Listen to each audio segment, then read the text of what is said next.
Good afternoon बच्चों।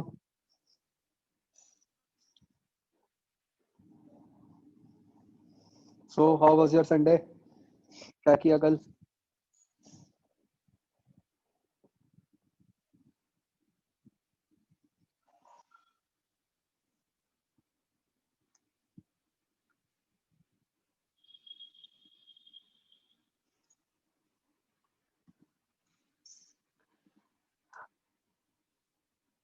अच्छा बच्चों, एक ना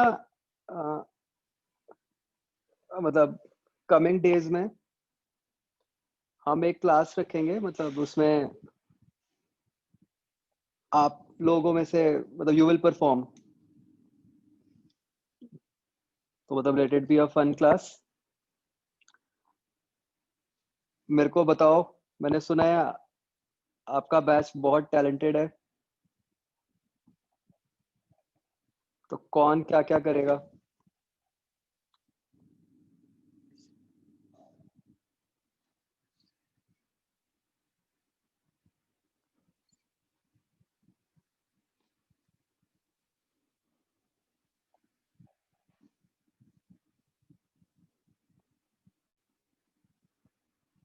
बताओ भाई।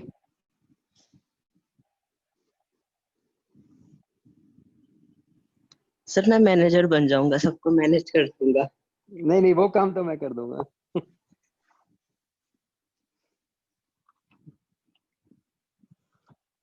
नितिश को चिंता हो गई कि कहीं फिजिक्स की क्लास कम तो नहीं हो जाएगी। नितिश पूछ रहा है एक्स्ट्रा क्लास में होगा या फिजिक्स वाली क्लास में ही होगा।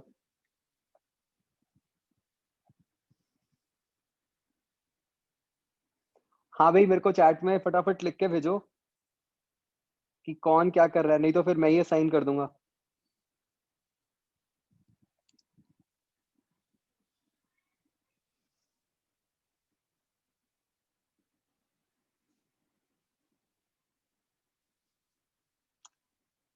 मैंने सुना है प्रदीप बहुत अच्छा गाना गाती है।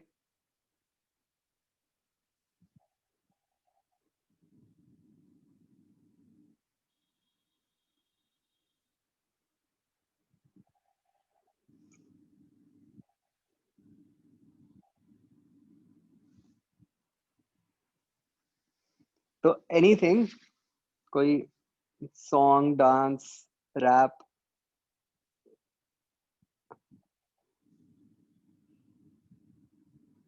आदित्य और तेजस्विनी भी अच्छा गाते हैं।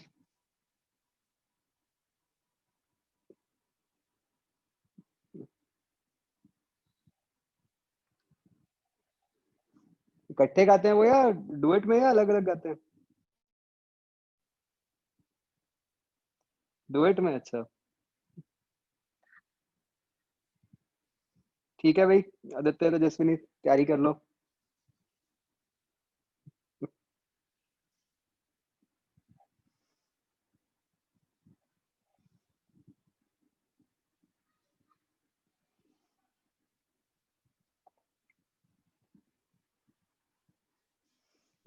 तेजस्विनी पूछ रही है किसने बोला है, बता दूं?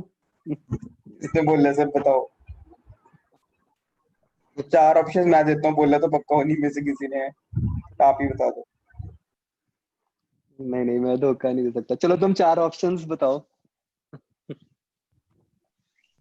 जस कंवल, हम्म। करमन, हम्म।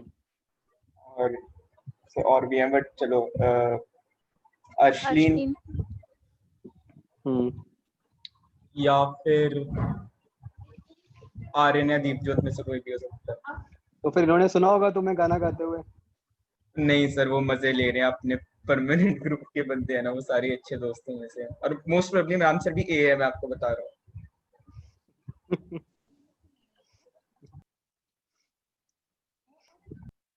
चलो ऐसा है ना, तुम उस दिन गा देना।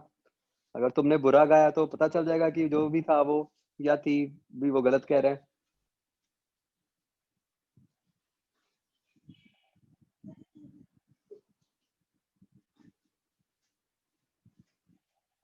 कौन सॉन्ग सुनाता है सबके बर्थडे पे? आदित्य।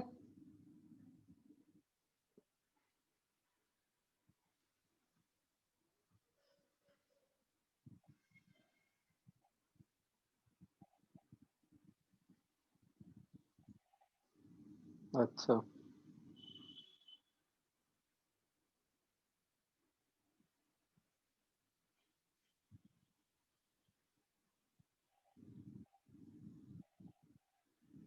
चलो ठीक है, वो दो तो गा ही देंगे। और लोगों के पास भी पक्का कुछ ना कुछ टैलेंट होगा, आई एम वेरी श्योर।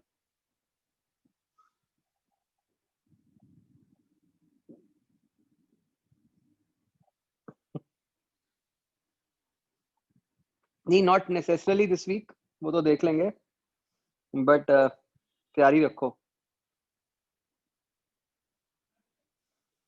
जस कनवल ने कुछ लिखा था, पता नहीं बीट बॉक्सिंग लिखा था, पता नहीं क्या लिखा था।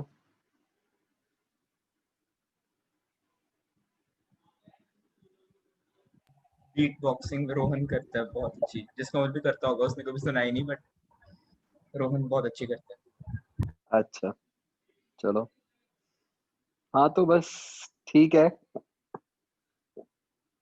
मिल जाएंगे लोग।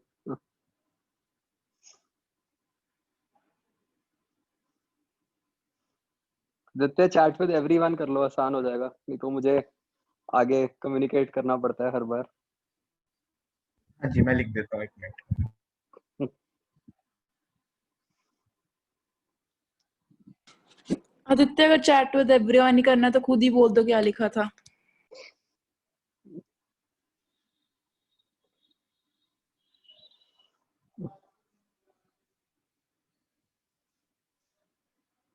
iQuest अभी 30 सितंबर के बाद तो नहीं खुलेगा, I don't think so, let's see. बाकी तो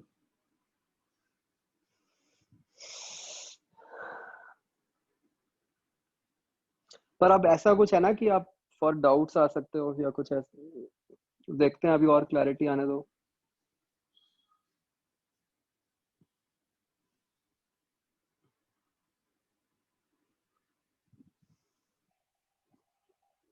हाँ भाई, चलो आपस में लड़ लेना और मुझे बता देना कौन क्या क्या कर रहा है।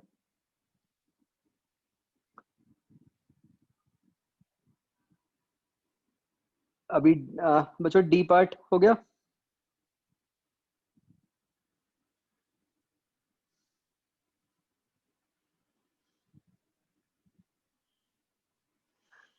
जस कनवल को अभी डांट पड़ी लग रही है किसी से, तो अब जस कनवल कह रहा है कि डुएट नहीं है, अलग अलग ही है।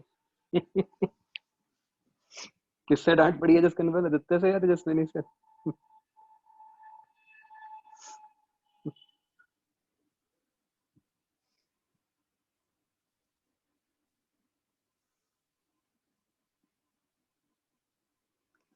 चलो,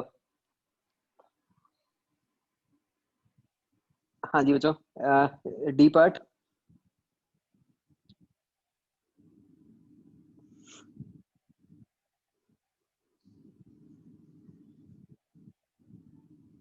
टेंथ क्वेश्चन के अलावा और कोई? सर सेकंड, जो सेकंड है वो डायग्राम में मतलब कि पूरा कंप्लीट सर्कल एज्यूम करना है। हाँ, वो एक रिंग है, रिंग ऊपर की तरफ जा रही है और magnetic field into the plane है। ठीक है सर।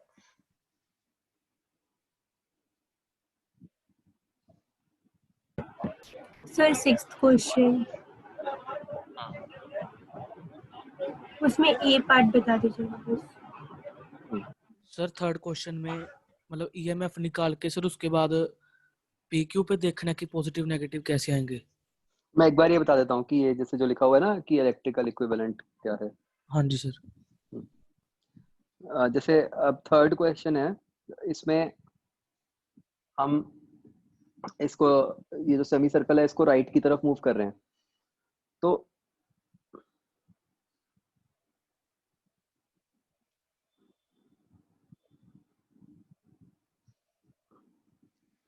थर्ड में तो उन्होंने ये कहा है कि draw the electrical equivalent of each branch. तो अब यहाँ पे दो पार्ट्स हैं, एक सेमी सर्कुलर और एक स्ट्रेट। तो इस केस से बच्चों क्या होगा कि ये जो इतना पार्ट है ये एक बैटरी बन रहा है, और ये जो इतना पार्ट है ये भी एक बैटरी बन रहा है,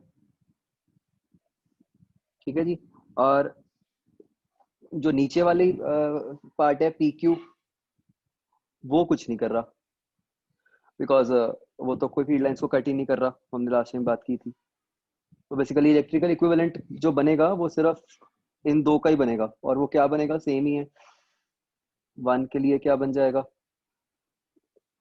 बस ऐसे एक बैटरी। अच्छा, पूरे के लिए बनाएंगे हम तो मतलब पूरे कर्व के लिए इकट्ठे ही बनेगा।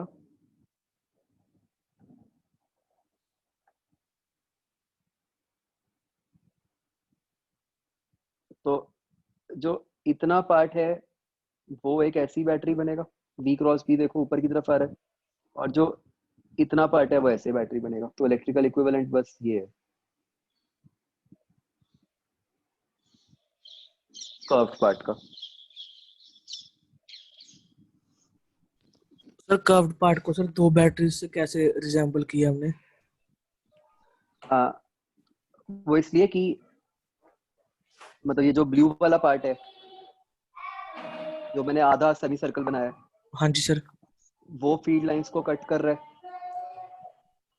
ना। तो उसका इस तरह से उसकी लेंथ आ गई, हाँ जी सर। जो फील्ड लाइंस को कट कर रही है। मतलब ब्लू वाला पार्ट भी फील्ड लाइंस को कट कर रहा है और रेड वाला पार्ट भी फील्ड लाइंस को कट कर रहा है।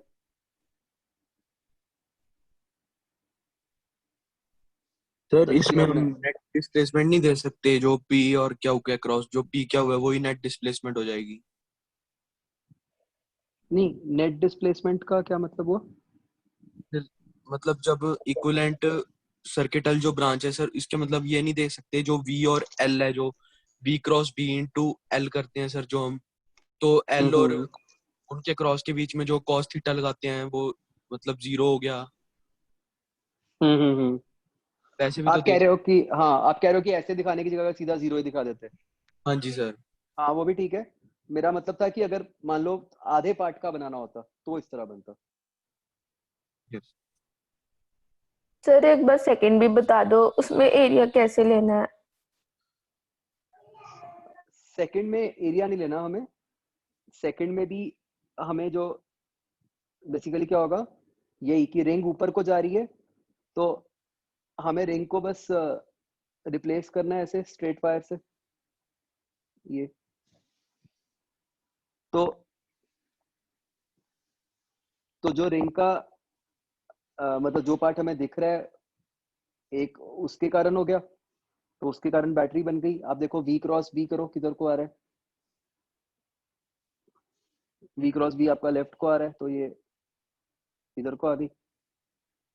और जो रिंग की बैक साइड है,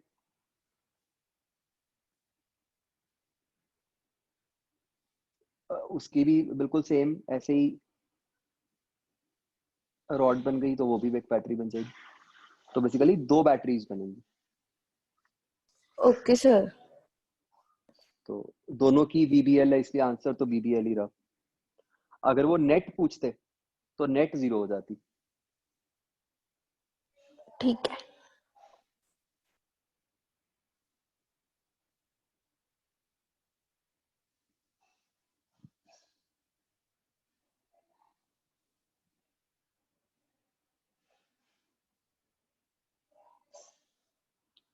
फोर्थ में भी क्या होगा, जैसे electrical equivalence of each branch पूछा है, तो एक तो इसका बनेगा, एक इसका। जो ऊपर वाला है उसको भी आप ऐसे स्ट्रेट वायर से रिप्लेस कर सकते हो। तो V क्रॉस B जो है अपना किधर को आ रहा है, लेफ्ट को आ रहा है। तो ऊपर वाली ब्रांच के लिए भी इक्विवेलेंट जो है वो ऐसे एक बैटरी है, और जो ये स्ट्रेट वायर है इसके लिए भी इस तरह से बैटरी। क्या थर्ड बताना है एक बार please। थर्ड थर्ड में मैंने कहा था कि अगर तो आप हाँ जी। इतने पोर्शन का बना रहे हो, हाँ जो जी। क्वार्टर पार्ट बना, तो ये पोर्शन तो एक तरह से ऐसे बैटरी बन गया, ऐसे ही जो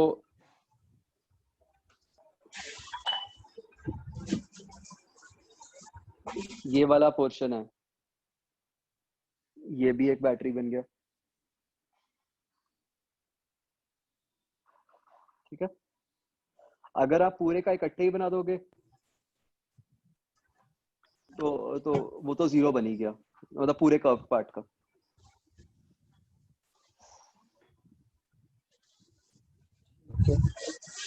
बट सर अगर हम ऐसे देखें कि अगर आप पी क्यू को तोड़ दो, एक तो जो बिल्कुल सेमी सर्कल वाला पार्ट है जो ज्वाइन कर रहा है उसको लूप बनाने के लिए सीधा, हाँ हाँ तो अगर आप क्यू वी क्रॉस बी से करो तो वो तो बात नहीं बन रही ना। हाँ, वहाँ तो वही कुछ भी वही मैं कह रहा हूँ ना चाहिए। कि जो ये वाला पार्ट है,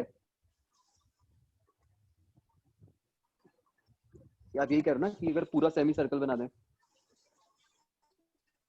हाँ जी हाँ तो सेमी सर्कल के अक्रॉस तो जीरो हो गया ना, क्योंकि कोई लेंथ है ही नहीं उसके अक्रॉस वी के परपेंडिकुलर। सही है। और अगर अकेले अकेले के कारण भी देखें, मतलब आप अगर सिर्फ पी क्यू को उठा लो जो स्ट्रेट लाइन है, कर्व वाले पार्ट को मत उठाओ, उसका भी जीरो ही है। उसका भी जरूरी है, तो ऑब्वियसली जो कर्व लाइन है उसका भी जरूरी होना चाहिए। वो क्यों? नेट का भी जीरो आएगा ना।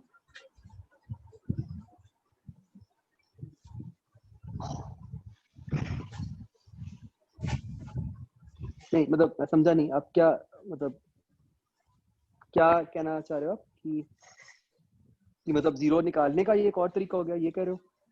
मतलब नहीं, फिर हम ये कैसे बोल रहे हैं कि 1/2 मैं ये कह रहा हूँ कि अगर मान लो सिर्फ रेड वाला पार्ट होता हाँ जी। तो रेड वाले पार्ट के कारण तो जीरो नहीं है ना। नहीं नहीं, कल्ले के कारण नहीं है। हाँ, तो मैं वो कह रहा था कि आप ऐसे भी दिखा सकते थे कि रेड के कारण ऐसे बैटरी बन गई, हाँ जी जो ब्लू वाला है उसके कारण ऐसे बन गई, हाँ जी। तो नेट जीरो बन गया। तो this is one way of understanding कि जीरो बन गया। Other way is of course कि आप यही सोच लो कि सेमी सर्कल की कोई नेट डिस्प्लेसमेंट है ही नहीं वी के हाँ जी परपेंडिकुलर हाँ डायरेक्शन जी में। हाँ जी हाँ जी। और सर एक, बट आपने लास्ट क्लास में बोला था कि सेमी सर्कल और सर्कल वाले केसेस अभी हम करेंगे, हाँ हाँ, तो वो भी करने वो हैं ना यही हमने, चीज है, तो बस हमने बस वो यही प्रायर चीज से है, कर दिया। यही चीज है बस, उसमें और अलग नहीं है कुछ। और ठीक कि ठीक है। मतलब यही समझना है कि टोटल तो जीरो हो जाता है, बट अलग अलग पार्ट्स का भी आप लिख सकते हो अगर चाहो तो। सर ऐसे भी ठीक है देख सर। सकते हैं कि अगर वी एल और बी इन तीनों में से कोई भी पैरेलल हो गया तो वो जीरो हो ही जाती है हाँ बिल्कुल, उनका। क्योंकि वो क्रॉस प्रोडक्ट जीरो हो जाएगा। हाँ जी सर। हम्म।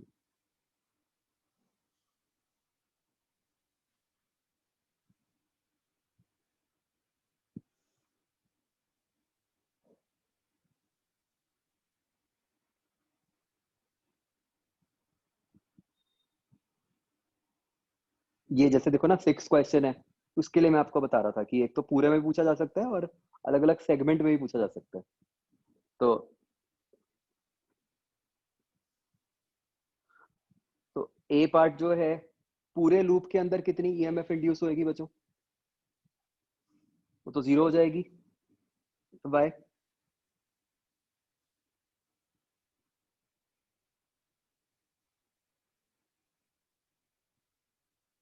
इसमें जीरो क्यों बनी बच्चों 6 में?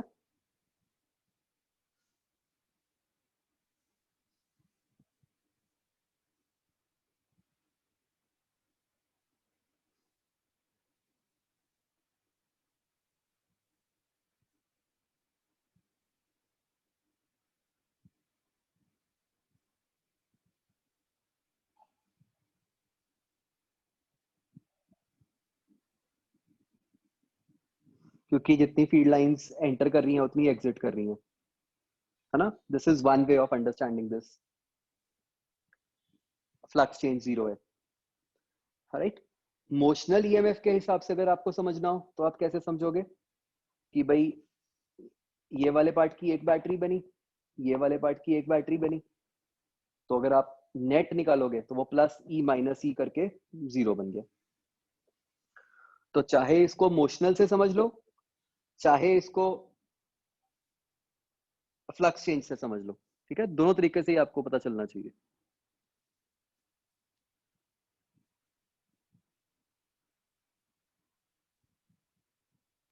Sir yes. सर फिर अगर फ्लक्स चेंज से देखेंगे तो सर वेलोसिटी किसी भी डायरेक्शन में हो सर, कोई फर्क नहीं पड़ता उससे। हाँ, तो फिर तो सर मतलब जो थर्ड वाला केस है सर, उसमें अगर जो वेलोसिटी है सर नीचे मतलब कि डाउनवर्ड्स होती है जब, तब तो सर मतलब उस केस में तो हम मतलब 0 नहीं मानेंगे उसको, नेट को। फिर बोलो। जी सर, तो फिर उसमें भी तो हम फ्लक्स चेंज देख सकते हैं कि पूरे सेमी सर्कल से तो 0 ही होगा फ्लक्स चेंज। हाँ, नेट 0 ही आएगा थर्ड में भी। लेकिन सर फिर हम ऐसे क्यों कहते हैं कि इस केस में अगर ऐसे, जैसे सर फोर्थ क्वेश्चन है जो सर, उस क्वेश्चन में तो हमने ऐसे कहा है कि जो कर्व है उसके लिए अलग मतलब कि बैटरी बन जाएगी और पीक्यू के लिए अलग बैटरी बन जाएगी, तो दोनों का सम हो जाएगा जो वो नेट इक्विवेलेंट आ जाएगी। नहीं, वो भी 0 ही आया ना नेट तो।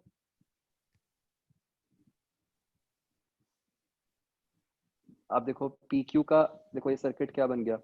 PQ के लिए ऐसी बैटरी बनी ऊपर वाले कर्व पार्ट के लिए, नीचे वाले पार्ट के लिए भी ऐसी बैटरी बनी। हाँ जी सर। तो आप पूरे लूप के अलॉन्ग मूव करो। मान लो आप इस पॉइंट से मूव करके इस पॉइंट तक जाओ, तो प्लस ई माइनस ई करके तो 0 हो गया ना।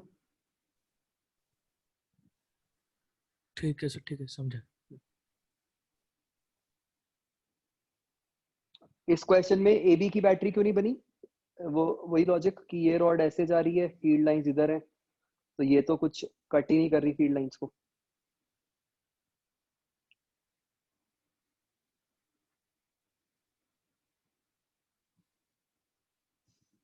ठीक है बच्चों। Sir yes. सर जो 6th वाला क्वेश्चन है उसमें मतलब 6th के जो B और C पार्ट है उसमें पोजीशन भी सॉरी पॉजिटिव डायरेक्शन बताएगी, पॉजिटिव एट B, पॉजिटिव और C में पॉजिटिव एट A। तो मुझे समझ में नहीं आया कैसे देखा हमने, एक बार बता दीजिए आप। वो वही V क्रॉस B से जो मैंने बताया था ना कि V cross B positive direction होती है, तो V राइट को है, B आउट ऑफ प्लेन है, तो जो आपका V क्रॉस B आएगा वो मतलब ये बैटरी इधर को बनेगी ऐसे, तो यहाँ प्लस है।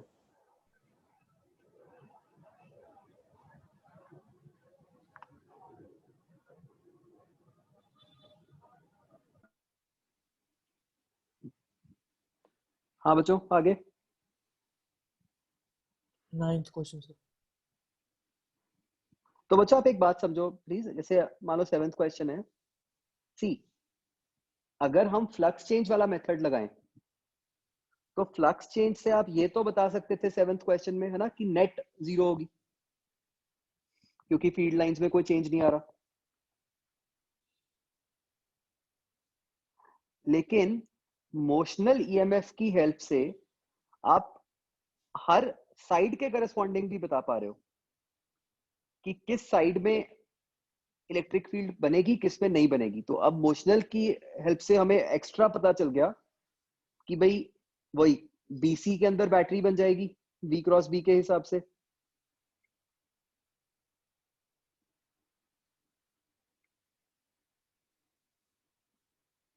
AD के अंदर बन जाएगी, बट ऊपर इनमें कुछ नहीं बनेगा AB और CD में। एंड क्योंकि बैटरी इस तरह बनी है, तो अगर अब आप पूरे लूप के अलॉन्ग मूव करोगे भी, तो जब आप प्लस V माइनस V करके करोगे तो वो 0 बन जाएगा।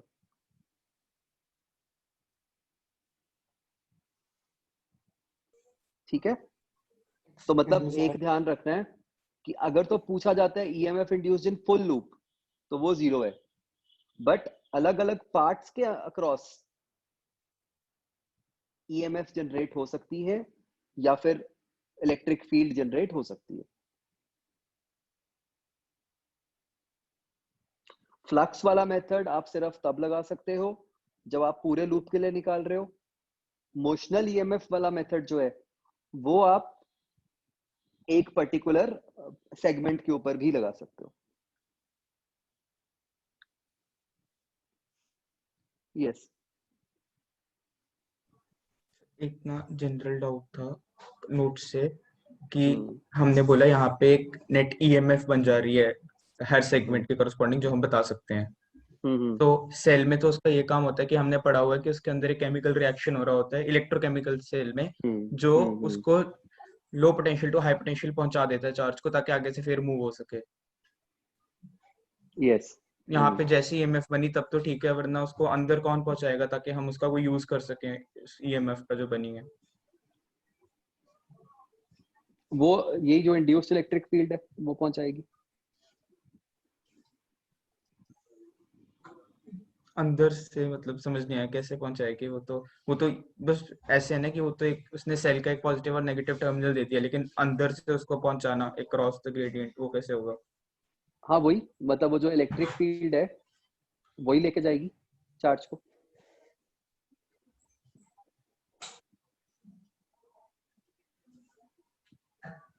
बना के दिखा दो, नहीं समझ नहीं आ रहा। चलो मैं अलग से बताऊंगा आपको, ठीक है। ठीक।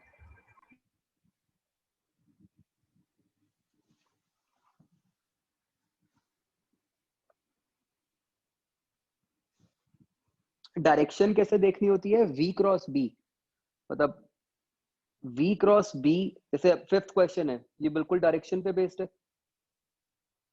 तो मतलब पॉजिटिव पोटेंशियल किधर आएगा? V क्रॉस B के अलोंग। तो आप देख सकते हो यहाँ V क्रॉस B नीचे को आ रहा है, तो ये जो Q एंड है ये पॉजिटिव हो गया।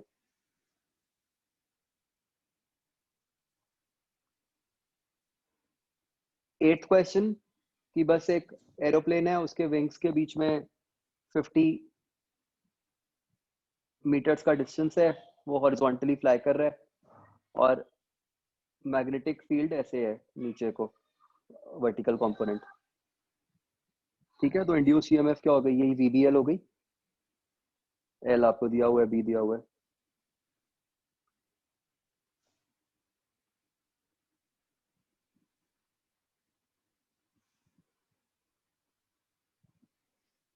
टेंथ क्वेश्चन देखो बच्चों।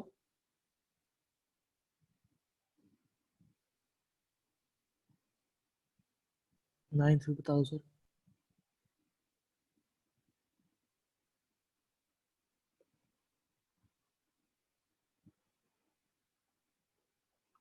ये करंट आई, आपको कहा है कि ऐसे एक लूप है, इधर से ये डिस्टेंस x है, इस लूप को हम वेलोसिटी v से मूव कर रहे हैं। ये बिल्कुल वैसे ही बच्चों जैसे मैंने आपको बताया ना, वही करना है। देखो अब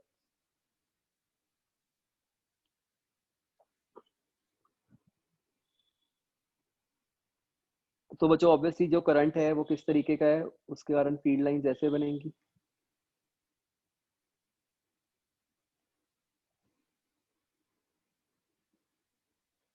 ठीक है जी। तो सर हो जाएगा सर, अब वो बस डायग्राम ही नहीं बनी थी। देख लो स्टिल। अब बताओ बच्चों, किन ये जो सेगमेंट्स हैं ABCD, किन सेगमेंट्स में EMF इंड्यूस होएगी?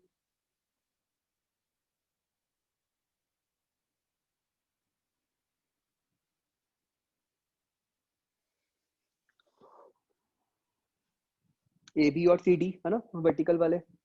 तो किस तरफ को बनेगा पॉजिटिव टर्मिनल? बताओ CD में।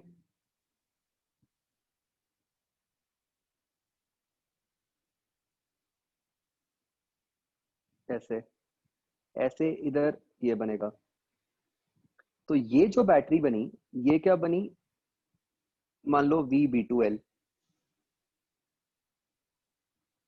ये वाली बन गई VB1L, क्योंकि उनका डिस्टेंस अलग अलग है अपनी मेन वायर से, तो फील्ड अलग अलग होएगी। तो अब हम इंड्यूस्ड ईएमएफ कैसे लिखेंगे? हम किसी भी एक पॉइंट से शुरू करके उसी पॉइंट तक पहुंच जाएंगे। तो net e is equal to we b one l minus v b two L.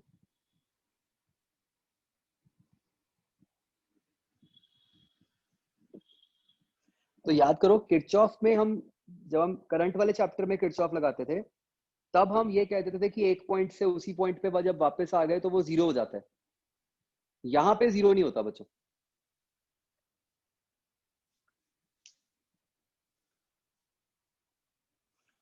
ठीक है, तो मैंने ए से शुरू किया तो बैटरी के नेगेटिव से पॉजिटिव पे गया तो plus v b one l, फिर सी से डी गया तो नेगेटिव, पॉजिटिव से नेगेटिव जा रहा हूं तो minus v b two l हो गया। तो ये बन गया। अब बताओ v इंटू एल तो कॉमन ले लिया मैंने, अब b1 क्या होगा?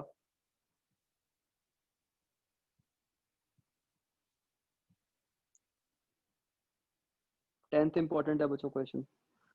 b1 क्या है? वायर से डिस्टेंस x पर मैग्नेटिक फील्ड, तो mu not I bye 2 pi x।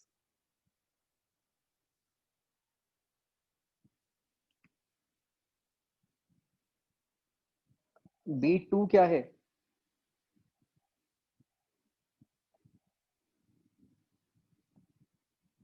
Wire से डिस्टेंस x प्लस एल पे मैग्नेटिक फील्ड, तो ये बन जाएगा।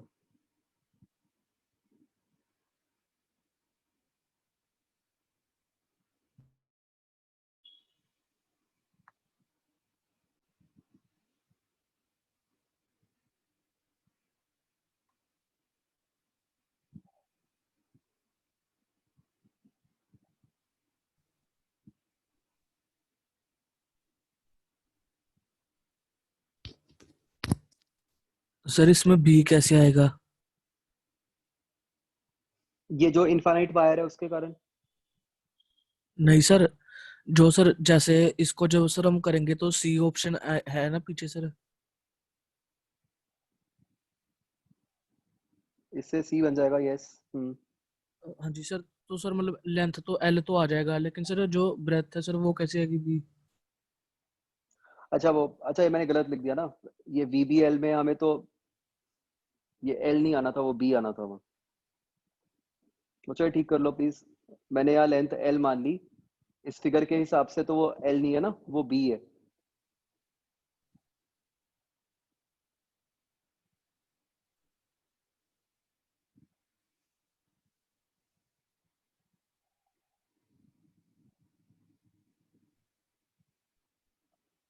ठीक है, फिर सर एल कैसे आएगा सर? उसमें तो एल और बी दोनों है। L ये देखो नीचे डिनोमिनेटर में, जब LCM लेंगे तो डिनोमिनेटर में आ जाएगा ना।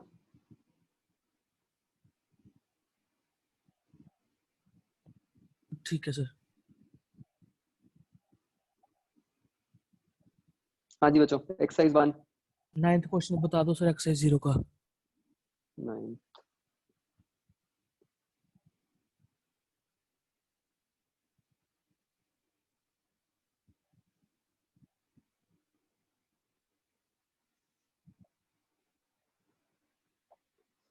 तो 9th में देखो बच्चों क्या है, सी आप रॉड को रिप्लेस कर दो with battery, again V cross B देखो ऊपर की तरफ बन रहा है, तो ये बैटरी बन गई VBL। और रॉड की रेजिस्टेंस भी है, तो आप उसकी रेजिस्टेंस R दिखा दो।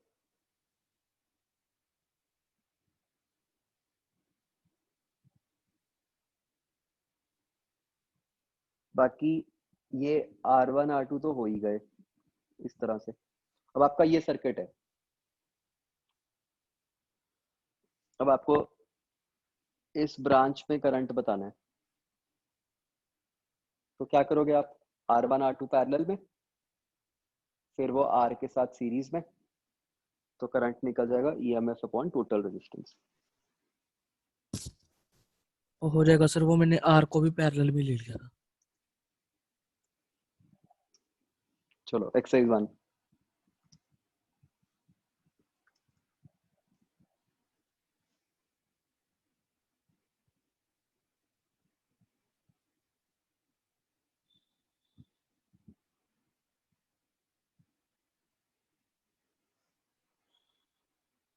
हाँ बच्चों,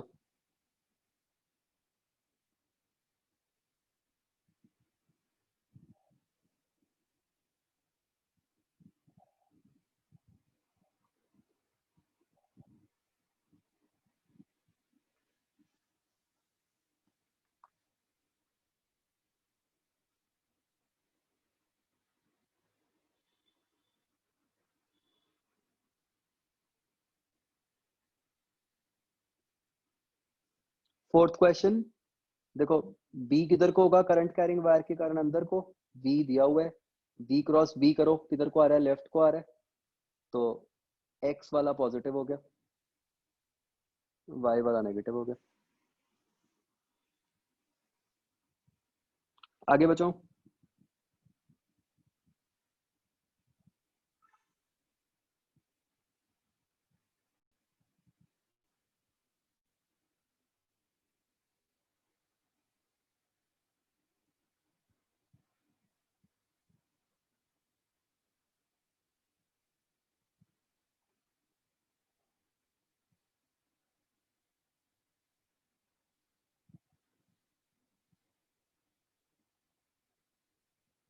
टेंथ क्वेश्चन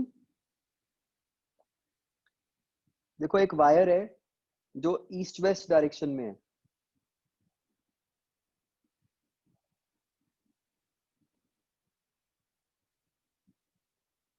और जो हॉरिजॉन्टल कंपोनेंट होगा अर्थ की मैग्नेटिक फील्ड का, वो किधर को होगा, टुवर्ड्स नॉर्थ।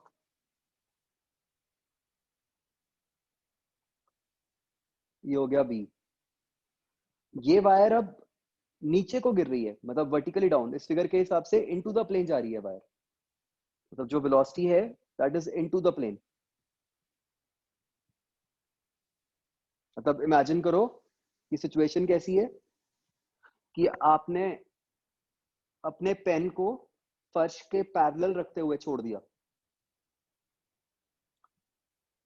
तो जो हॉरिजॉन्टल कंपोनेंट वाली फील्ड लाइंस हैं उनको आपका पेन काटता हुआ जा रहा है।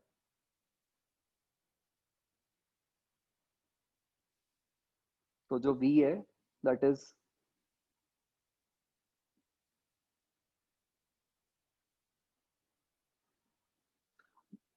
क्या मैंने सिर्फ एक्सरसाइज 0 बोली थी क्या बच्चों, मुझे याद नहीं है।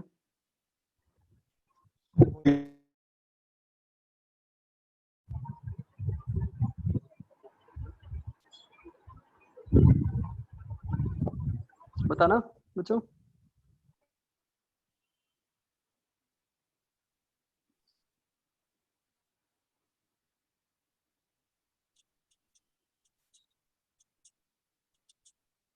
चलो ठीक है, ये उसके बाद करेंगे, ये कर लो ट्राई।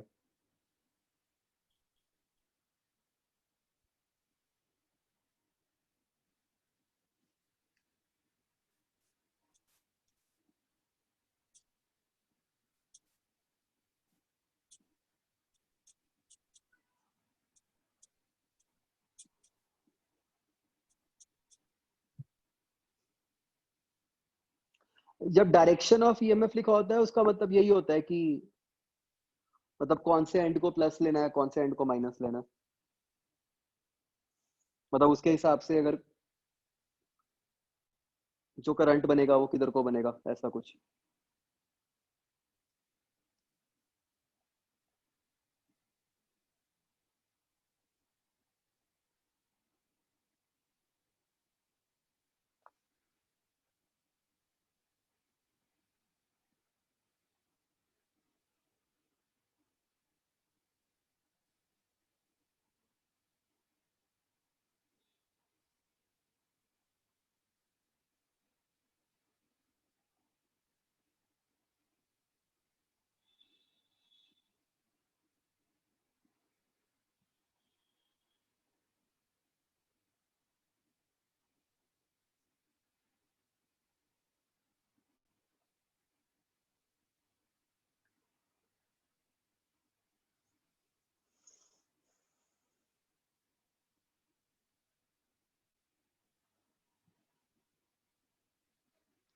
टेस्ट में बच्चों आपके मतलब ई पार्ट तक आएगा, आप ये मान लो बेसिकली डी और ई सेम ही है, इकट्ठे ही हैं, उनमें कोई फर्क नहीं है।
ओके बच्चों, तो अगला एग्जांपल लिखो।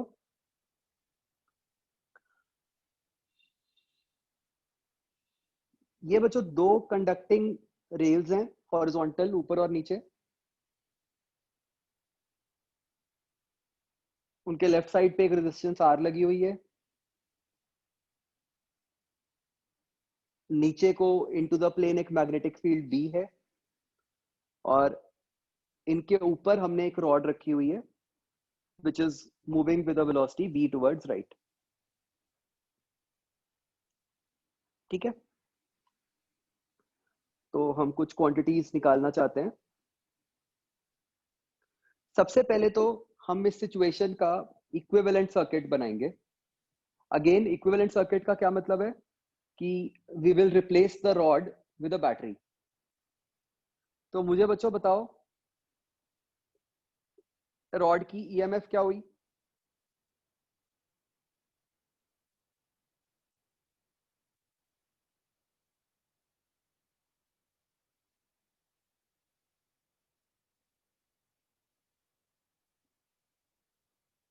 वीबीएल है ना।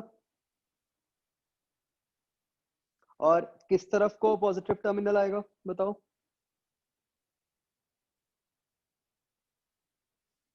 बी क्रॉस बी करो, किधर को आ रहा है प्लस? ऊपर को, ठीक है ना। तो हमने रॉड को रिप्लेस कर दिया with the battery of EMF VBL. तो ये सर्किट बन गया हमारा। तो जैसे आप लोग पूछ रहे थे ना कि इक्विवेलेंट सर्किट कैसे बनाना है, तो सिंपल, बस बाकी सारा कुछ तो वैसे ही रखना है। जो हमारी रॉड है, मूविंग रॉड है, उसको बैटरी से रिप्लेस कर दो।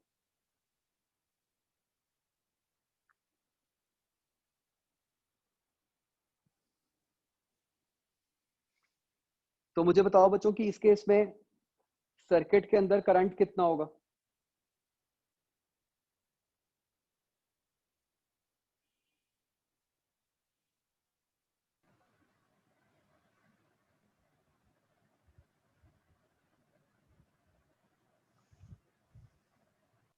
करंट हो गया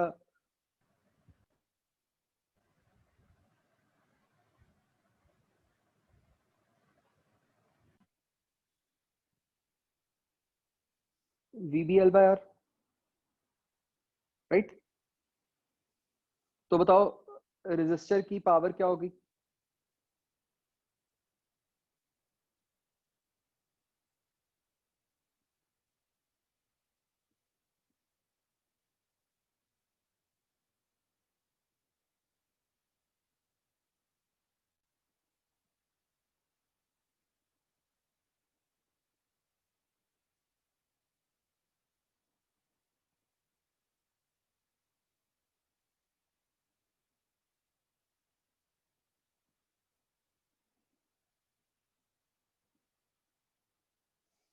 आई स्क्वायर आर, है ना।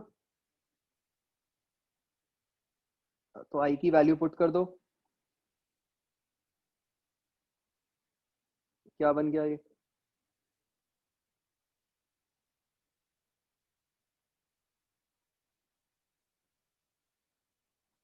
We square l square by are.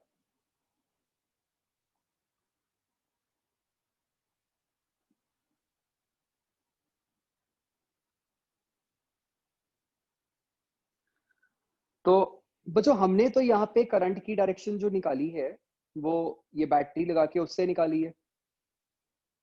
एक बार जो हमारा फ्लक्स वाला मेथड था उससे भी देख लें लेंज लॉ से कि करंट की यही डायरेक्शन आ रही है कि नहीं आ रही।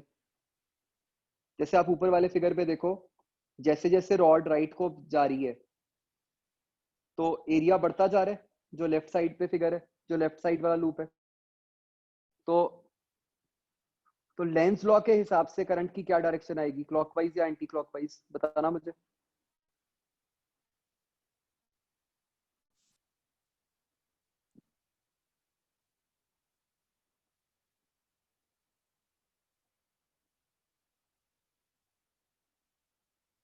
तो रॉड राइट को जा रही है तो फील्ड लाइंस बढ़ रही हैं अंदर को, है ना, उनको अपोज करना है तो फील्ड लाइंस बाहर को आनी चाहिए, तो करंट आ गया anti clockwise. So we can see कि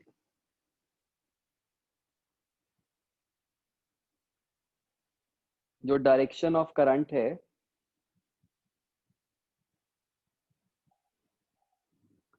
वो एंटी क्लॉकवाइज ही आएगी लेंज लॉ से भी, मतलब दोनों से सेम आ रही है। वो आनी भी चाहिए थी, नहीं तो कॉन्ट्राडिक्शन बन जाती।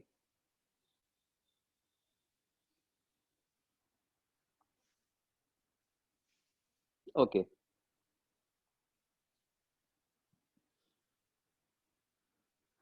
अब बच्चों देखो कि ये जो रॉड है ये ऐसे वेलोसिटी v से जा रही है और इसमें करंट आई जा रहा है ऊपर को, जो हमने ऊपर वाले फिगर से निकाला।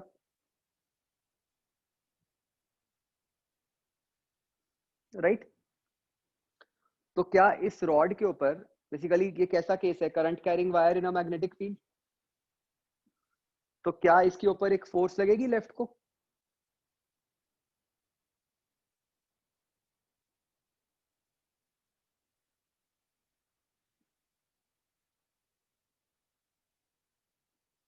तो जब रॉड के थ्रू करंट पास होगा तो ये current carrying wire in magnetic field वाला केस बन गया, तो इसलिए इस रॉड के ऊपर एक फोर्स लगेगी। डायरेक्शन चेक करो, मैंने ठीक बनाई है टुवर्ड्स लेफ्ट।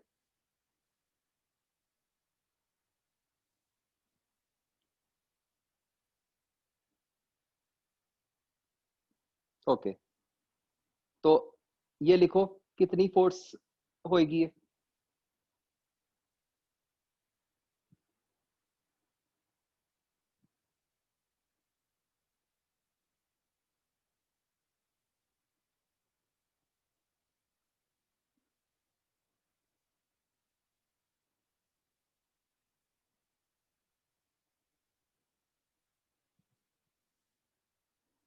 आईबीएल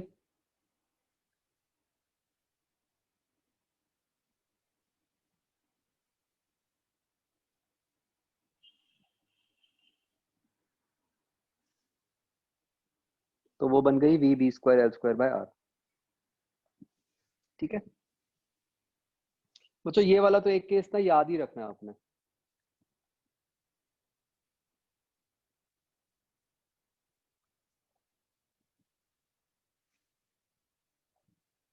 तो बच्चों इस फोर्स की पावर क्या हुई,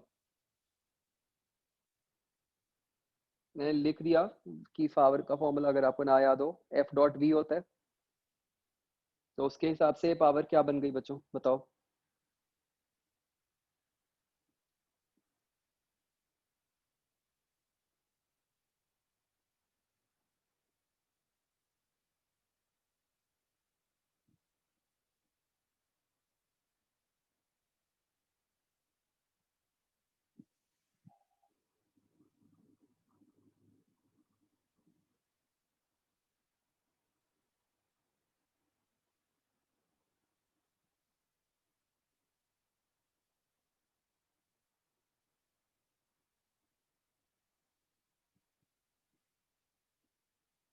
आप देख सकते हो कि फोर्स और वेलोसिटी ऑपोजिट डायरेक्शंस में, तो उनके बीच में एंगल 180 बनेगा।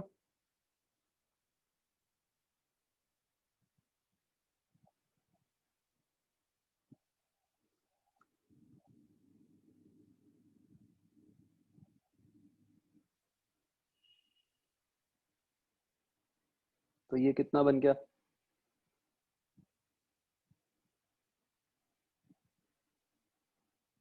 एफ की वैल्यू हमें पता है, बस इसको v से मल्टीप्लाई कर देते हैं।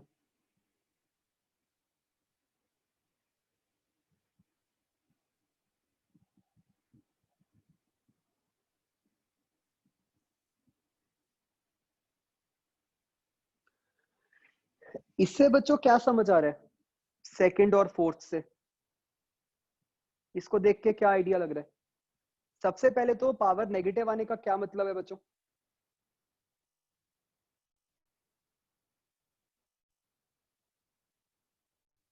याद करो 11th क्लास, पावर नेगेटिव आने का क्या मतलब हुआ?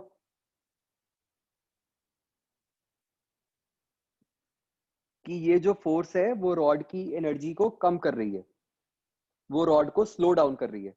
वो तो फिगर से हमें दिख ही रहा है कि वेलोसिटी राइट को है, फोर्स लेफ्ट को है। तो ये रॉड जो है वो स्लो हो रही है, इसके ऊपर जो मैग्नेटिक फील्ड्स लग रही है, फोर्स लग रही है, उसके कारण ये रॉड स्लो होती जाएगी।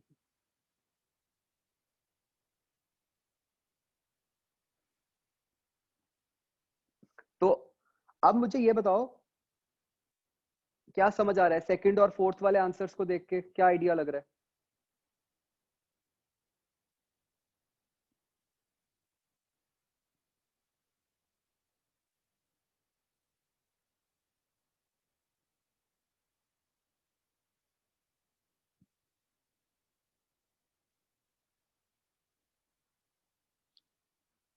अच्छा बच्चों, ऊपर ऐसे लिख लो from Lenz law as well, मतलब हमें ऐसा ना लगे कि हमने इस केस में लेंज लॉ से निकाली direction. What we are trying to say is कि लेंज लॉ से भी सेम ही आती।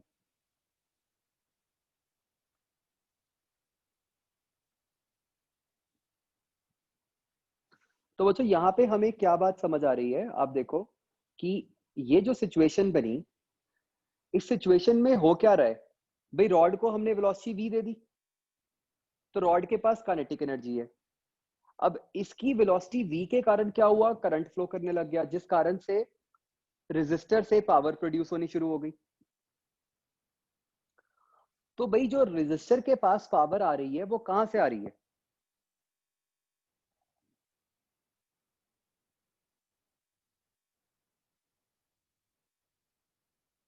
जो बच्चों रेजिस्टर के पास हीट एनर्जी आ रही है, जो रेजिस्टर हीट एनर्जी लिबरेट कर रहा है, वो आई कहां से? उसके बाद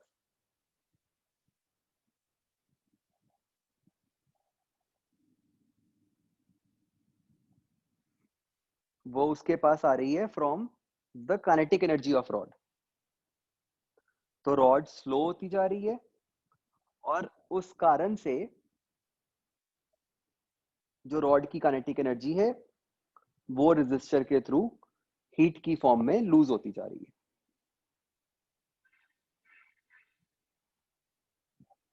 ठीक है, तो जितना रॉड की काइनेटिक एनर्जी कम हो रही है उतना ही रेजिस्टर के थ्रू एनर्जी लूज होती जा रही है हीट की फॉर्म में। तो इससे हमें क्या समझ आया कि भाई जो करंट वगैरह की डायरेक्शन आई है, जो ईएमएफ की डायरेक्शन आई है, वो अपने आप इस अकॉर्डिंग आई है ताकि पूरी की पूरी सिचुएशन में एनर्जी कंजर्वेशन होती रहे। मान लो बच्चों उल्टा आ जाता, लेटर से करंट की डायरेक्शन ऑपोजिट आ जाती, तो उसका क्या मतलब होता? तो रेजिस्टर के थ्रू तो भी पावर आ रही होती। तो थर्ड वाले पार्ट में उसमें ये आ जाता कि भाई फोर्स जो है वो राइट की तरफ लग रही है। मतलब रॉड की स्पीड बढ़ती जा रही है।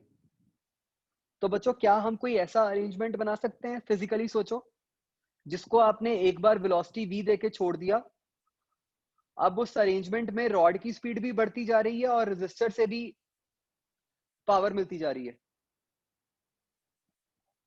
ये तो बेसिकली ऐसा अरेंजमेंट बन गया जो खुद से पावर प्रोड्यूस कर रहा है, राइट? तो ऐसा तो नहीं हो सकता। तो अपने आप जो करंट की डायरेक्शन आई है वो इस तरीके से आई है जिससे कि एनर्जी कंजर्वेशन हो जाए। तो बेसिकली ये सिंपल एक केस ऐसा है जहां पर जो काइनेटिक एनर्जी है रॉड की, that is getting converted to heat energy.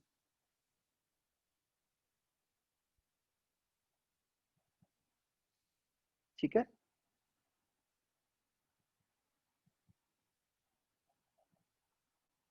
Sir yes. Sir जैसे रेजिस्टेंस कनेक्टेड है सर, इसमें रजिस्टर कनेक्टेड है एक सर, अगर वैसे पहले से कोई अगर बैटरी कनेक्टेड होती और सर जो उसकी पोटेंशियल है वो सर जो इंड्यूस्ड हुई है सर, रोड बैटरी बनी है सर, उससे ज्यादा होती है उसकी पोटेंशियल, और सर मतलब अपोजिट डायरेक्शन में होती, तो सर मतलब जो नेट करते हम उसके कारण ज्यादा आ जाता। तो फिर तो वो बैटरी हो गई ना एनर्जी सोर्स, फिर उस केस में सर्किट ऐसा बनता है कि बैटरी एनर्जी दे रही होती है उसको।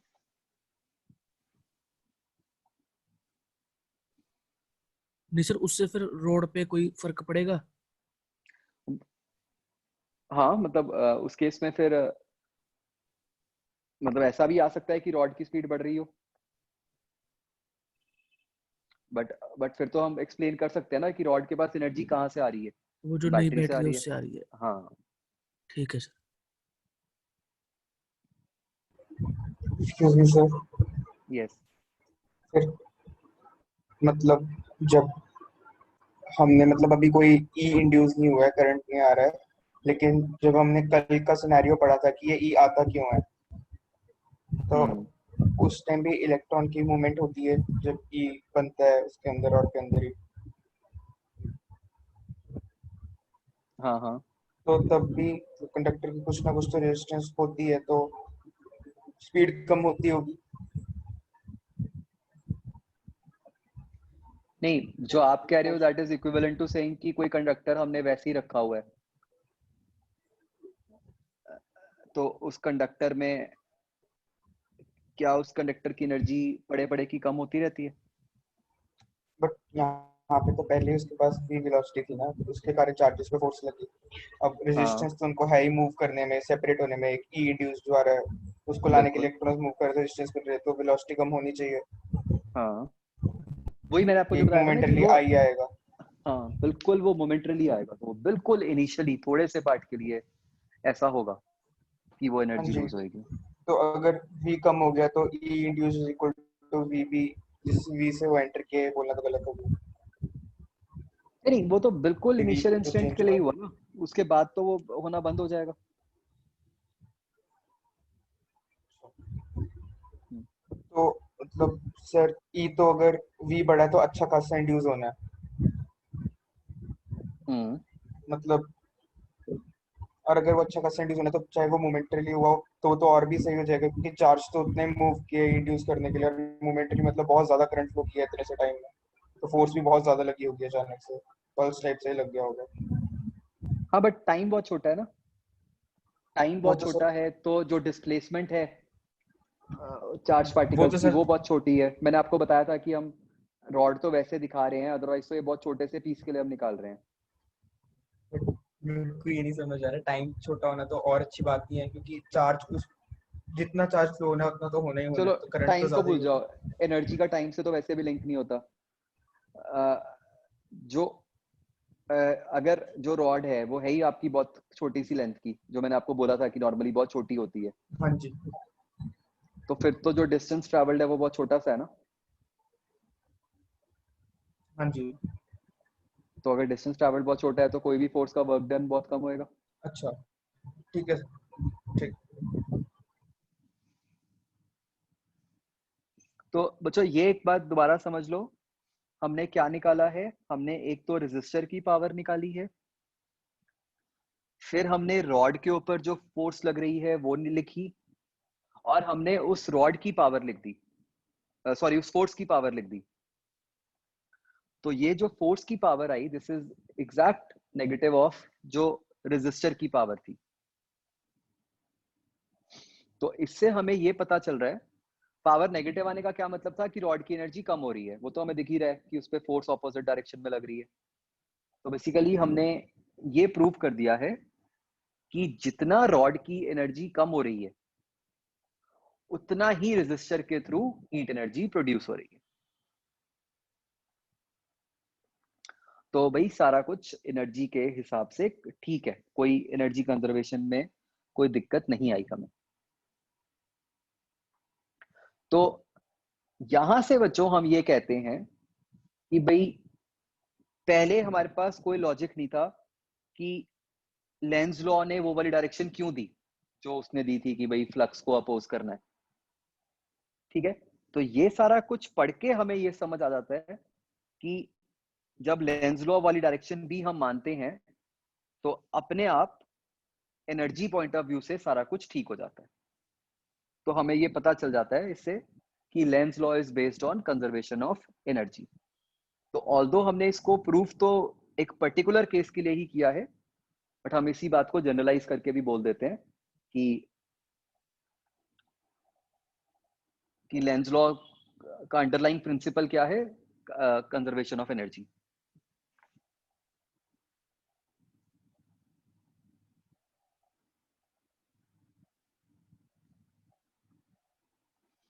तो ये क्वेश्चन बच्चों आपको एज इट इज बोर्ड्स में आ सकता है कि ये सिचुएशन देके आपको कहा जाए कि भाई प्रूव करो कि Lenz law is based on conservation of energy, और आपको कोई भी इंडिविजुअल पार्ट तो आ ही सकता है कि फोर्स निकालो या कुछ करो। तो इसलिए मैंने कहा था कि ये याद ही रखना है, ये इंपॉर्टेंट है।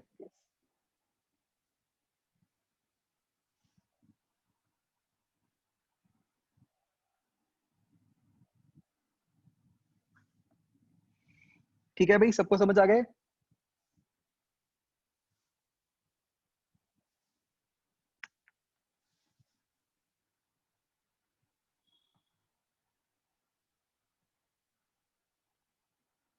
तो बच्चों अगर पूछा जाए कि भाई कितनी फोर्स चाहिए जिससे कि रॉड कांस्टेंट वेलोसिटी से मूव करती रहे, तो आप क्या आंसर दोगे?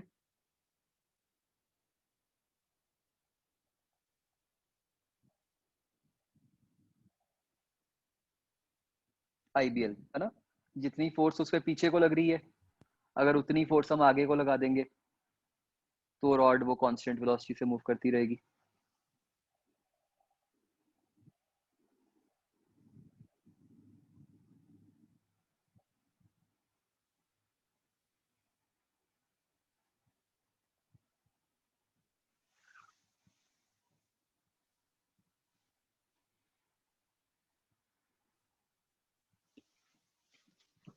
ठीक है बच्चों, क्लियर हो गया?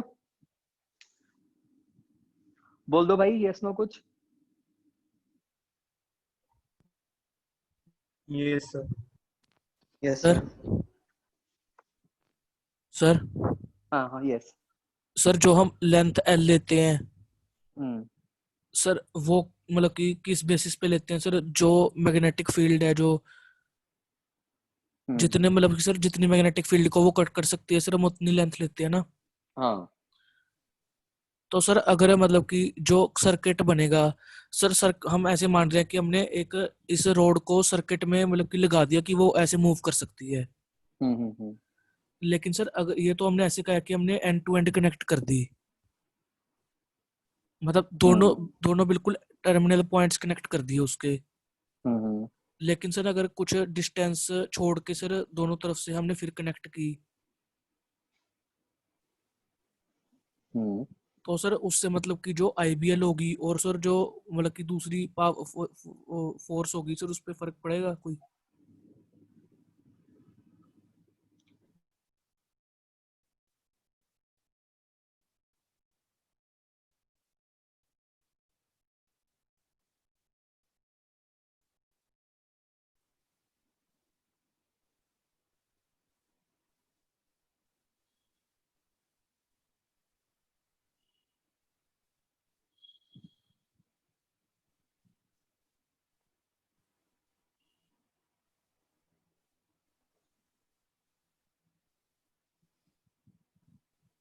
ओके, तो बच्चों इस केस में मुझे बताओ, अगर मैं आपसे पूछूं कि टोटल कितनी हीट एनर्जी प्रोड्यूस होगी, मतलब लेट्स से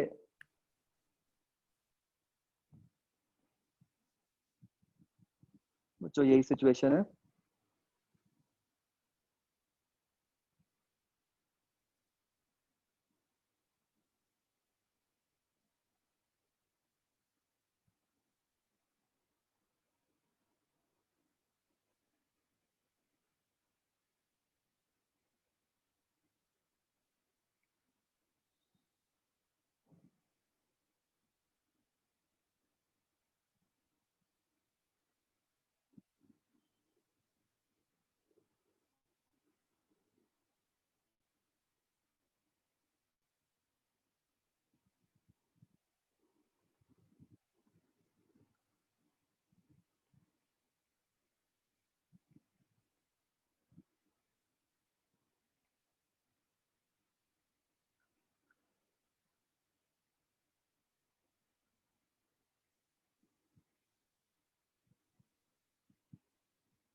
बताओ बच्चों इसका क्या आंसर होगा।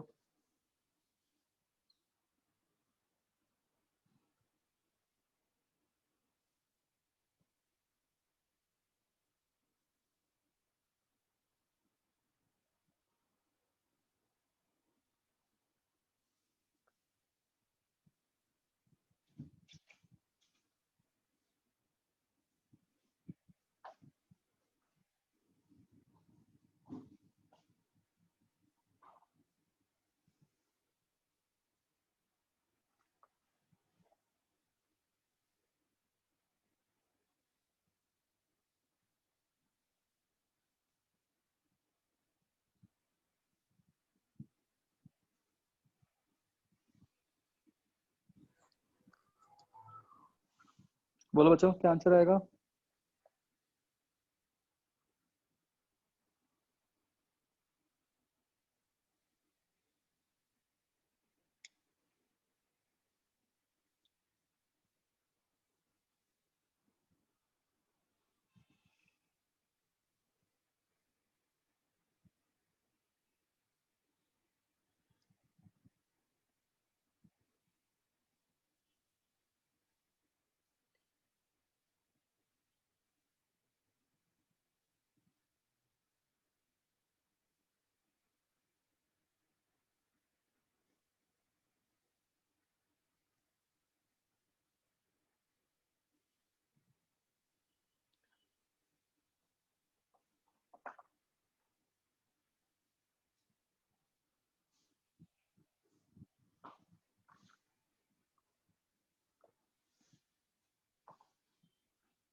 हाँ बच्चों ध्यान से देखो जो मैंने कराया है, बताओ, बहुत सिंपल आंसर है।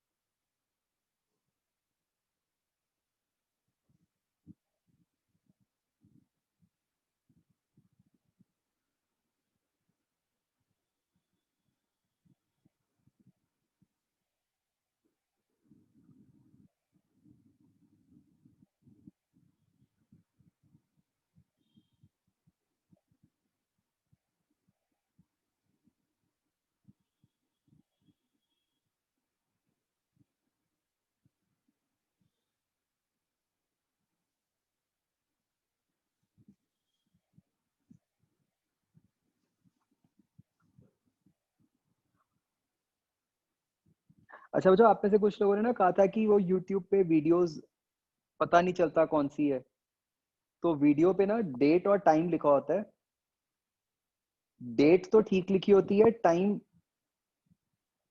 जो लिखा होता है आप उस टाइम में से 6.5 आवर्स सब्ट्रैक्ट कर दो तो एग्जैक्ट आपकी क्लास का टाइम बन जाएगा। तो उससे आपको एकदम पता चल जाएगा कौन सी रिकॉर्डिंग चाहिए।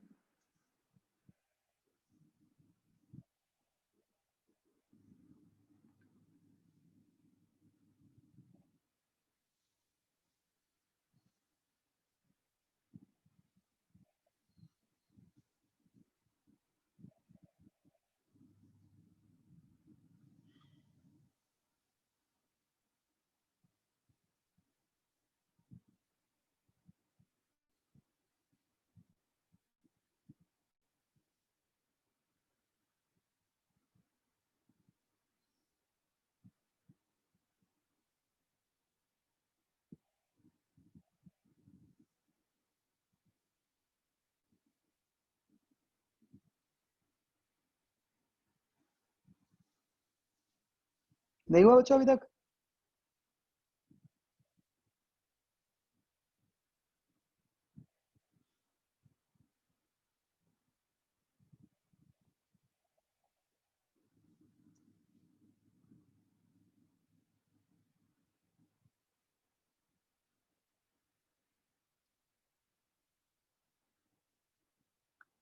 भाई रेजिस्टर को हीट एनर्जी कौन दे रहा है?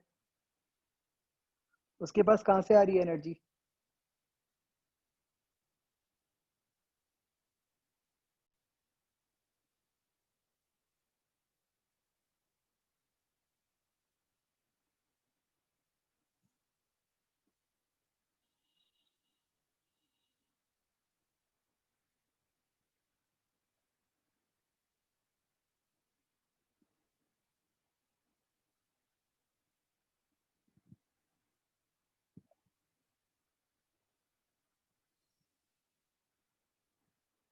बताओ बच्चों, कौन दे रहा है रेजिस्टर को एनर्जी?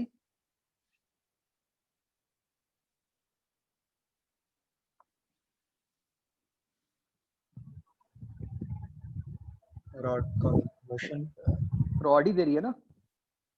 हमने अभी ऊपर यही पढ़ा ना कि जो रॉड की एनर्जी है वो रेजिस्टर के थ्रू हीट में लूज होती जा रही है।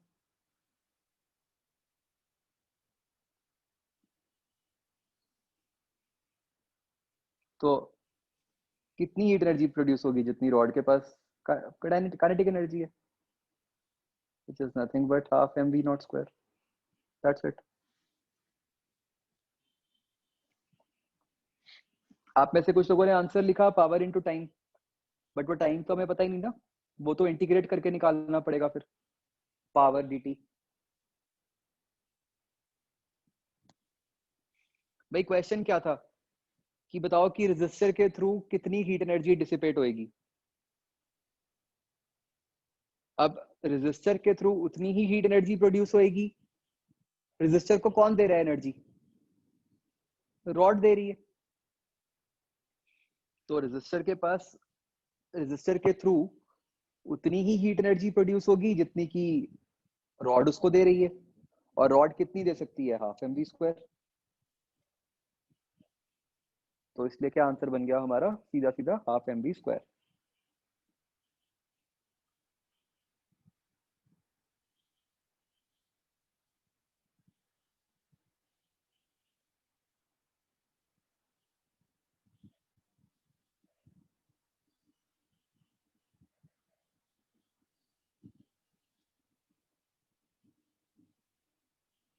अंडरस्टूड?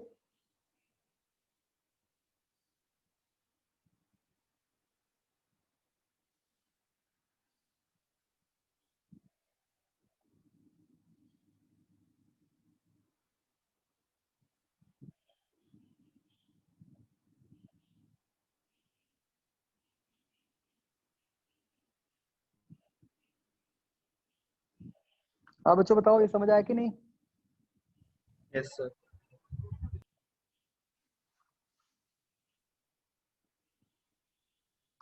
इसको पावर इनटू टाइम क्यों नहीं कर सकते थे?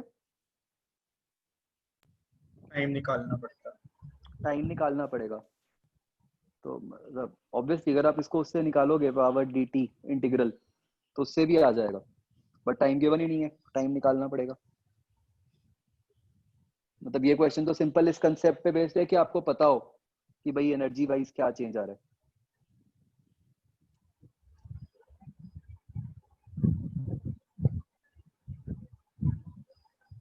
ओके तो जो अब ऐसे हम बहुत सारे केसेस बना सकते हैं। लेट्स से बच्चों मैं इस तरीके से बना दूं,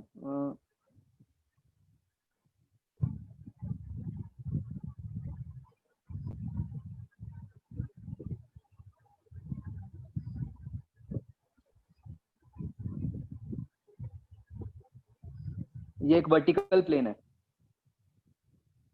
मैग्नेटिक फील्ड ऐसे है अंदर को,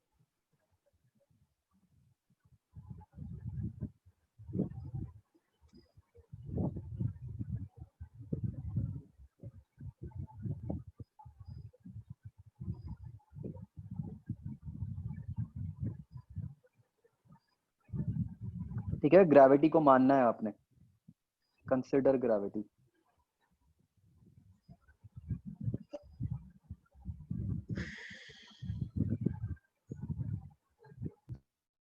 आपने आंसर ये करना है कि मतलब रॉड की वेलोसिटी के बारे में बताना है आपको।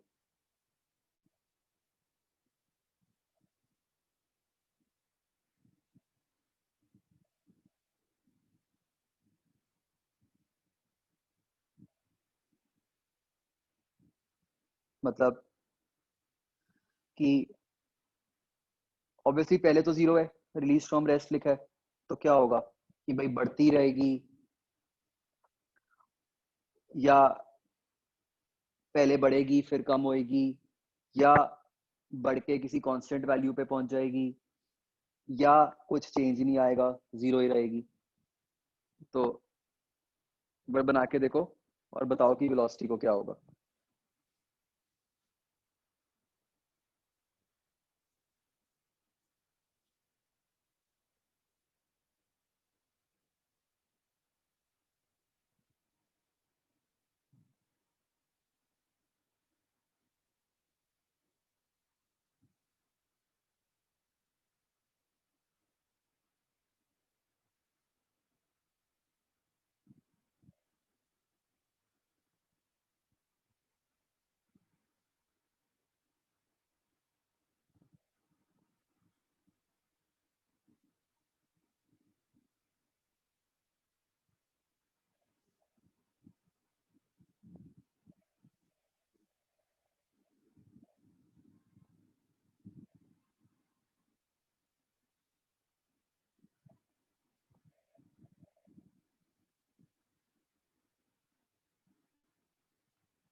भाई पहले जीरो है तो जीरो से तो पहले बढ़ेगी है ना, शुरू में तो इंक्रीजिंग आएगा ही आएगा। अब उसके आगे सोचो क्या होगा।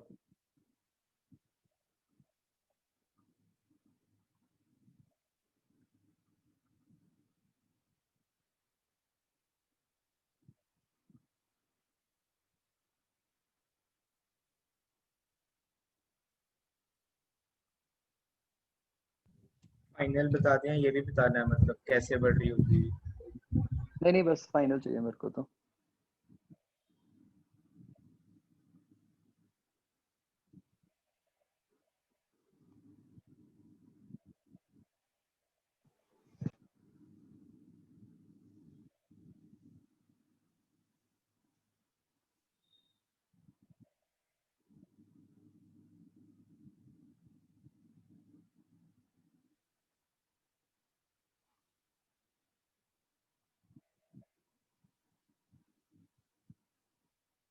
ठीक है आदित्य। कशिश, दीपजोत गलत है, ईशांक गलत है, आकर्ष गलत है, नितिश गलत है, कनव गलत है,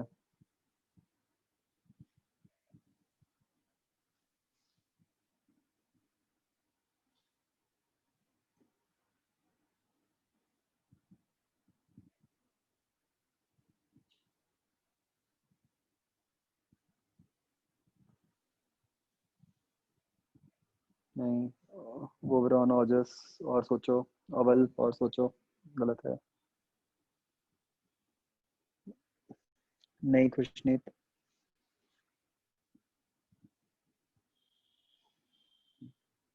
करमन ठीक है। तेजस्विनी नहीं, गलत है। मुस्कान गलत है।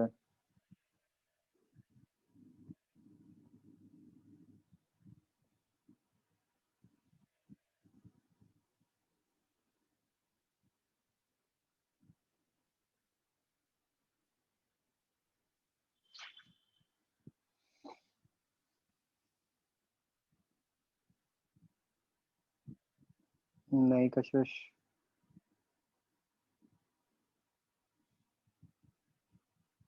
नहीं, अभी कशिश, दूसरी कशिश नहीं।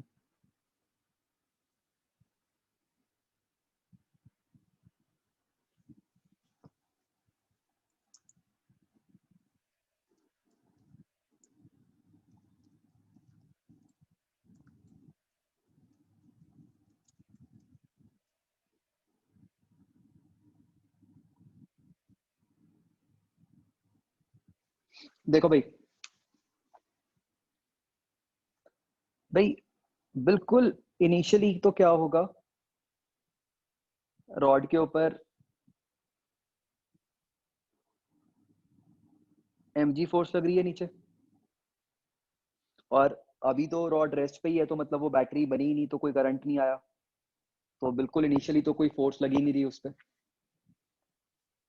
तो mg फोर्स क्या करेगी, उसकी स्पीड बढ़ाएगी। तो फर्स्ट पार्ट तो आंसर में ये होगा ही होगा कि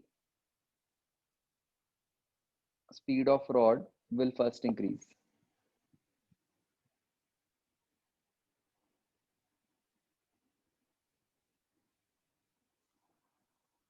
अब बच्चों, जैसे जैसे रॉड नीचे को जाएगी, मतलब उसकी वेलोसिटी बनती जा रही है,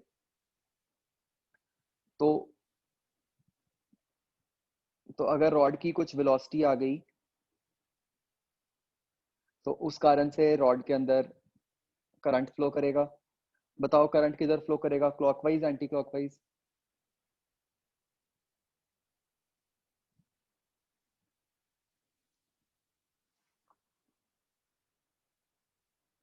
एंटी क्लॉकवाइज, जिसके कारण इस रॉड के ऊपर एक फोर्स आएगी।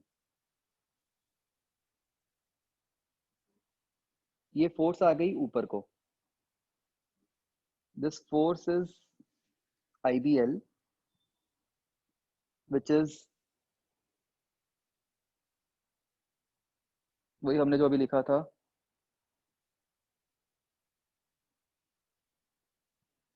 VB²L²/R। मतलब ये इस तरीके की फोर्स है जो कि वेलोसिटी के साथ बढ़ती जाएगी।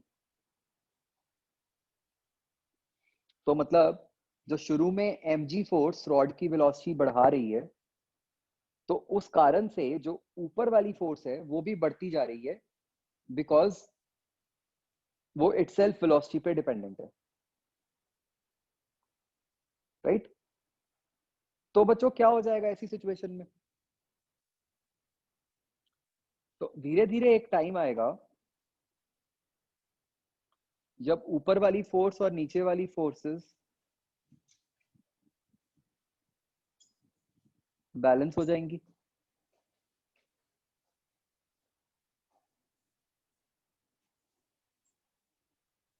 जैसे ही ये बैलेंस हुई,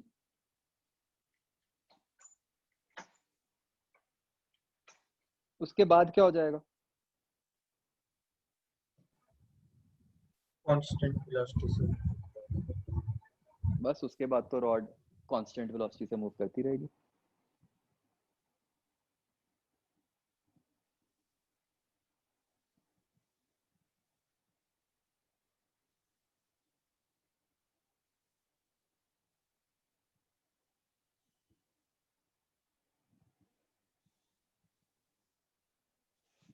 तो उसके बाद रॉड की वेलोसिटी चेंज नहीं करेगी।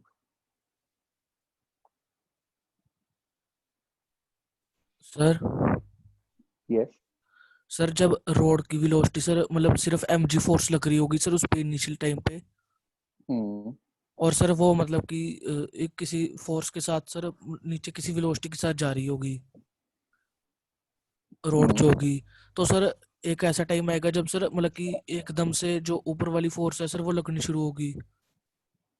नहीं, एकदम से नहीं लगेगी, मतलब वो तो जैसे जैसे वेलोसिटी बढ़ती जाएगी वो फोर्स की वैल्यू भी बढ़ती जाएगी, ऊपर वाली फोर्स की। सर जिस सर मतलब जैसे मतलब नीचे वाली वेलोसिटी होगी जो सर वो जीरो से थोड़ी सी इंक्रीज करेगी, वैसे ही ऊपर वाली फोर्स भी लगनी शुरू हो जाएगी। हाँ यस। ठीक है सर। तो बताओ बच्चों, रॉड रेस्ट पे क्यों नहीं आएगी? फोर्स बैलेंस होगी ना, उसके ऑपोजिट अब में नेट फोर्स नहीं लगेगा। बैलेंस हो गई, अब तो कोई ऐसी फोर्स है ही नहीं जो ऊपर को लग रही हो जो रॉड को स्लो करे।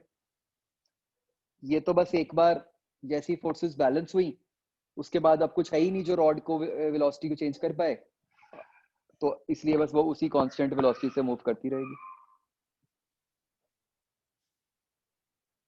ये कैसा केस है? 11th में किया ऐसा कुछ?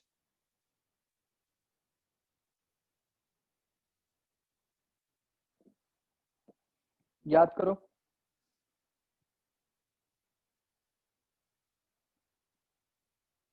टर्मिनल वेलोसिटी, ये बिल्कुल वैसे ही केस है, वहां पे विस्कस फोर्स थी जो वेलोसिटी के प्रोपोर्शनल थी, वाटर ड्रॉप्स वाला। यस, तो वहां भी यही था ना कि स्पीड बढ़ती है फिर कांस्टेंट हो जाती है। यहाँ भी वही हो रहा है कि रॉड की स्पीड पहले बढ़ रही है फिर कांस्टेंट हो गई।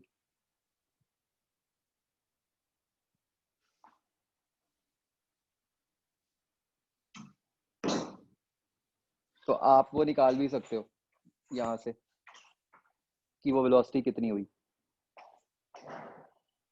ठीक है, again very important case.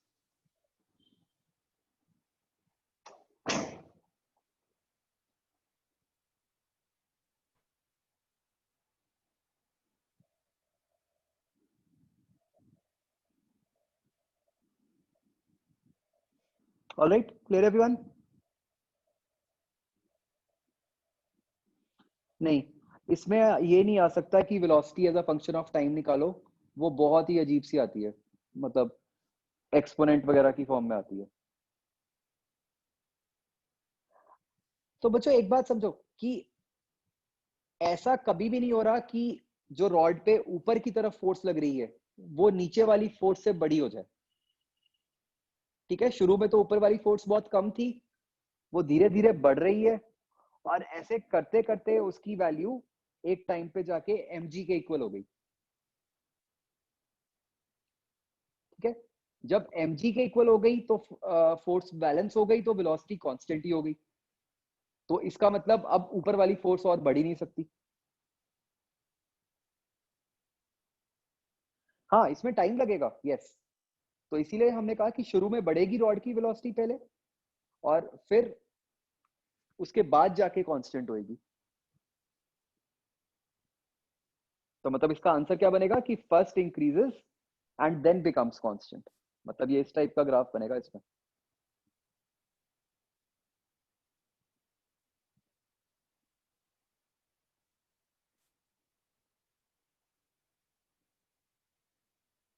Like this.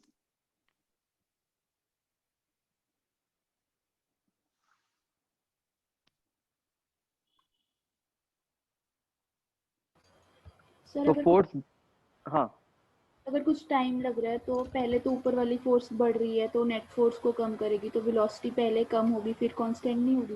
नहीं नहीं नहीं, नेट फोर्स कम हो रही है लेकिन है तो स्टिल नीचे की तरफ ही ना।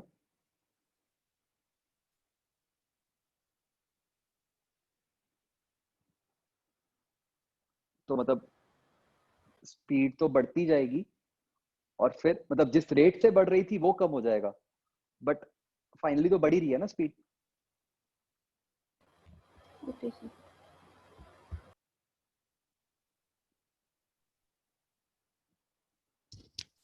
सर यस सर एक वो वाला केस बता दो सर, लेंथ वाला केस, जिस सर मैं कह रहा था कि अगर टर्मिनल से कनेक्ट ना करें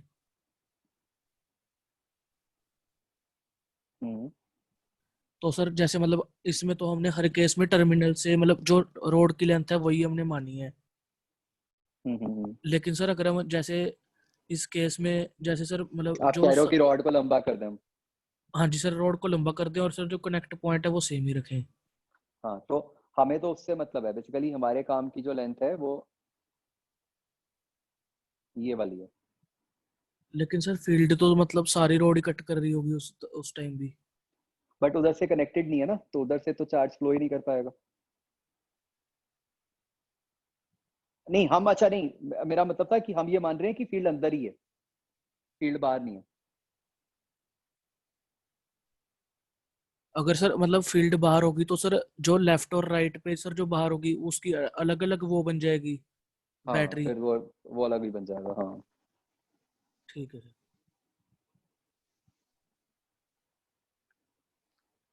तो बच्चों देखो ध्यान से, ये बात क्लियर हो रही है कि रॉड की वेलोसिटी कम नहीं हो सकती, क्योंकि उस पे हमेशा नीचे को फोर्स लग रही है और वो फोर्स फिर लगते लगते जीरो हो गई, मतलब नीचे वाली फोर्स कम होते होते जीरो हो गई।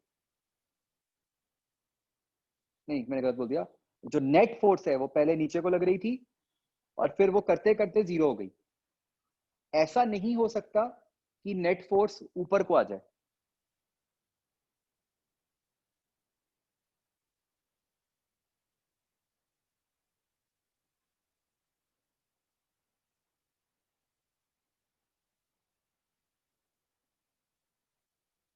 ठीक है, वो क्यों नहीं हो सकता? बिकॉज नेट फोर्स को ऊपर की तरफ आने के लिए उससे पहले ही एक ऐसा टाइम आएगा जब फोर्सेस बैलेंस हो जाएंगी। एक बार जब फोर्सेस बैलेंस हो गई तो वेलोसिटी कांस्टेंट हो गई। अगर वेलोसिटी कांस्टेंट हो गई तो मतलब ये जो ऊपर वाली फोर्स है ये भी कांस्टेंट हो गई, नीचे वाली फोर्स तो mg थी वो वैसे भी कांस्टेंट है, तो फिर तो सारा कुछ कांस्टेंट ही हो गया ना, तो फिर कुछ चेंज होगा ही नहीं।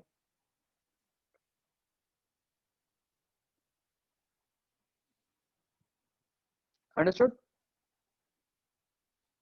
चलो ठीक है बच्चों, ओके दैट्स इट। आपका नेक्स्ट टाइम के लिए होमवर्क है कंप्लीट 01 ABC। नहीं ABC नहीं,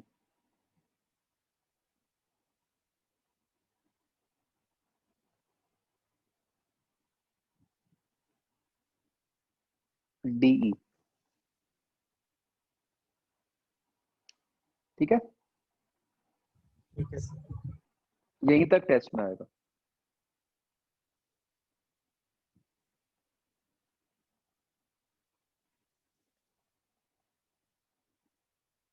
चलो ओके बच्चों।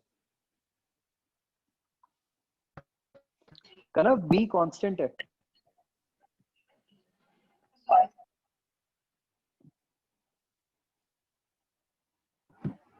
सर यस पर सर जो हमने अभी केस किया था उसमें आपने बताया कि जब फोर्सेस और mg बैलेंस कर जाएंगी तो फिर वेलोसिटी कांस्टेंट हो जाएगी।